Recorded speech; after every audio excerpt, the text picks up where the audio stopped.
రోజు పొరంబోకు మాటలు మాట్లాడుకుంటా పరిశీలన చేయక కలెక్టర్లు కూడా సందర్శించకుండా విద్యాశాఖ అధికారులు సందర్శించకుండా ఆర్సీఓలని రీజనల్ కోఆర్డినేటర్స్ని ఎంతోమందిని పెట్టాం. వారు కూడా సందర్శించకుండా అది అవినీతి నిలయాలుగా మారి ఎవరు అనాథల్లాగా నడుస్తున్న గురుకుల వ్యవస్థ ఇవాళ పిల్లలందరూ కూడా టీసీలు తీసుకుని పోయి ఇవాళ ప్రైవేట్ స్కూళ్ళల్లో చేరే దుస్థితికి వచ్చింది.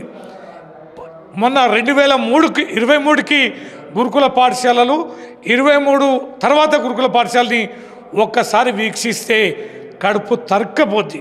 అంతటి దయనీయమైనటువంటి పరిస్థితి ఇవాళ తెలంగాణలో ఉంది. చిన్న విషయం కాదు, ఇది చాలా తీవ్రమైనటువంటి విషయంగా ప్రజలు పరిగణిస్తున్నారు. ఈ అసమర్థ పాలన పైన ఇంకొకటి చాలా ఖర్చుతో కూడుకుంది విద్య అనేది. ప్రజలు కూడా చాలా రిలాక్స్ అయ్యారు. చాలామంది పేద పిల్లలకి ముస్లింలు అయితే అంతకుముందు చదువుకోవడానికి చాలా ఇబ్బంది ఫీల్ అయ్యేది. మైనార్టీ గురుకులాలు పెట్టాక వేలాది మంది ముస్లిం పిల్లలు కూడా అబ్బాయిలు అమ్మాయిలు అద్భుతమైనటువంటి చదువును చదువుకుంటున్నారు. అవన్నీ కూడా నిర్వీర్యం అయిపోయినాయి.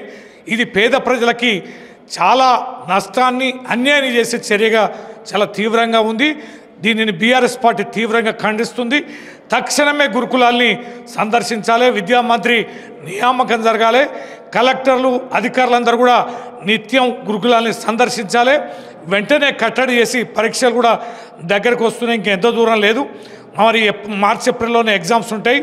మరి ఈ సమయంలో ఈ రకంగా విద్యా వ్యవస్థ గాడి తప్పి నడవడం అనేది చాలా తీవ్రమైన విషయంగా బీఆర్ఎస్ పార్టీ పరిగణిస్తూ ఈ ప్రభుత్వాన్ని హెచ్చరిస్తుంది.